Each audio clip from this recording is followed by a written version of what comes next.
Guys, so I feel like my day today is useless because nakahiga lang ako. Nakahiga lang ako the entire day. And it's 1:15 in the afternoon already. So since napagising ko morning 8 o'clock, kumain ng breakfast, nakahiga lang, tsaka nag-scroll sa Facebook. So parang tinatamad ako to do anything that makes my day productive.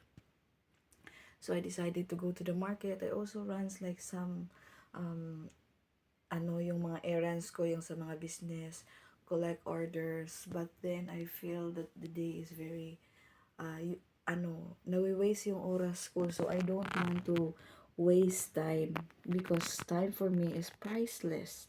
So I have to do something. And ano ba to? And ang gagawin ko, booking ako ng mga orders. Kailangan ko talagang may gagawin something today na magiging productive yung araw ko, na hindi yung araw ko nakatunganga lang. So, I didn't call my husband yet because my husband is so busy at the moment. She's cooking peanut butter in the Philippines. So, wala akong makausap. So, I decided na I will go to the market and buy some, ano ba yun? Buy some mango. Gusto kong kumain ng mango. So, let's go. Ganito lang yung suot natin. Huwag tayong magbihis. So, arin ako. Nagwa na ako sa balay. I'm going to the market. And instead of buying mangoes, I decided to buy isda because I want to eat tinolang isda. And yung kinakain ko pala is pear. So, hindi na lang ako bibili ng mangga. Bibili ako ng isda. Gusto kong higop ng sabaw tinola. Tapos, ewan ko kung ano pa makikita ko doon. Hindi na ako nagbihis. Nag-jacket na lang ako. Nag-jacket ako kasi malamig dito. Tapos yung aking shopping bag. Nandito na yung lola nyo sa market. So, napakaraming mga prutas dito. Yung grapes nila, isang balde, 20. Ano ba yun? More than 1 kilo yun, $20 only. Pero nagsawa na tayo kakain ng grapes. O, ayan din yung kanilang mangga, tatlo for 30. Meron yung blueberry, tatlo for 25. So, ayan, sa loob niyan ay ang fish market or meat market.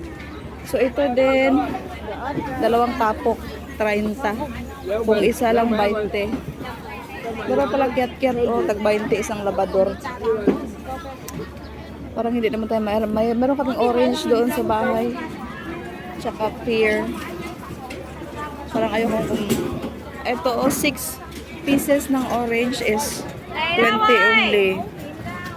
Imagine, yung bago pala ako dito, grabe talaga yung kain ko ng orange dye. Kasi naman 6 pieces is 20. So alam niyo, grabe ang laki Isang kamay ko almost isang dangaw.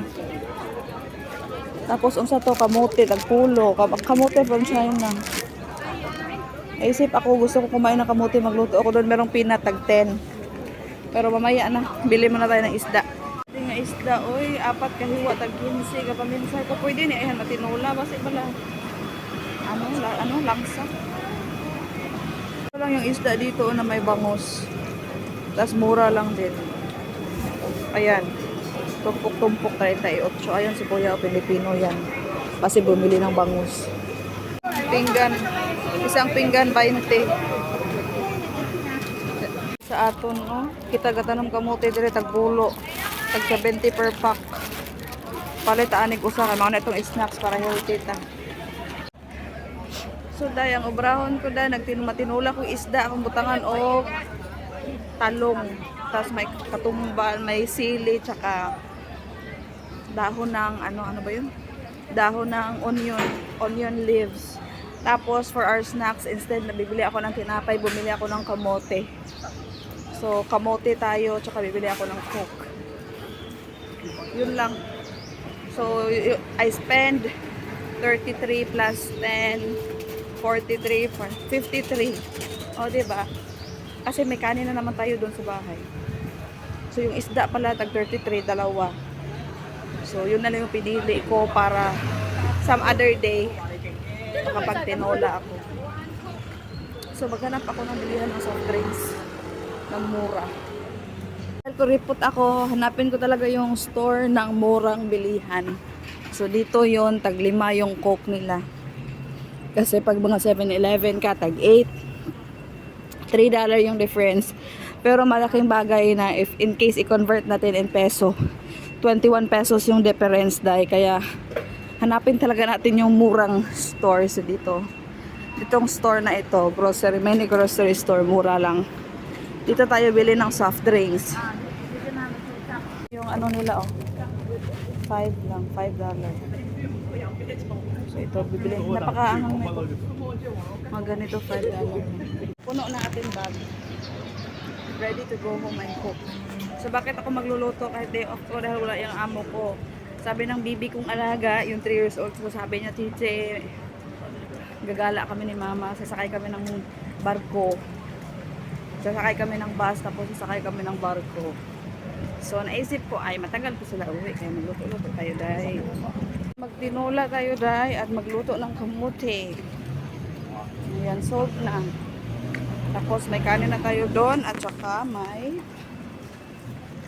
soft drinks, o diba?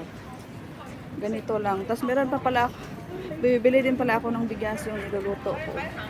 Bigas ko yun. Hindi ako kumukuha ng bigas nila pag day off ko. Kasi hindi naman responsibility ng awo ko na pakainin ako during off. Although pinapakain naman ako. Pero ayoko, gusto ko yung akin.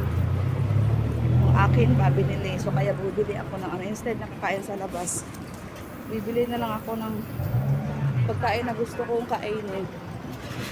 At lulutuin yung mga gusto kong pagkain. At kinikrave kong pagkain. So, nagkayamukat ng akong agi sa akong kwarto. So, of course, luto ng ating bangus day. So, ito yung ating kakainin mamayang gabi. Tapos, ito kakainin ko ngayon. And ito yung aking rice. Ayan. So, luto ng ating bangus day. Yayamanin tayo nga. Bakit yayamanin tayo? Bangus na namin na yung ating ulam. Dahil tayo ay kakain ng isang buong bangus. Tayo lang yung uubos. Kaya, let's eat. Imagine, hindi na sardinas atong sundan. Kung kaninang umaga, sardinas yung ating ulam. Sino ka ngayon? Bangus yung ulam natin, te. Bangus, te.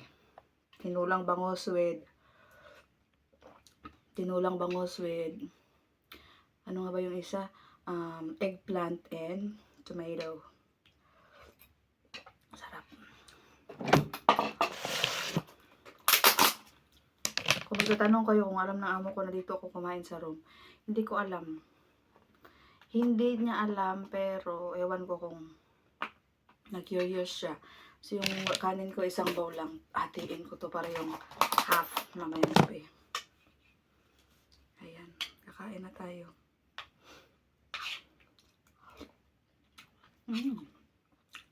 Sarap.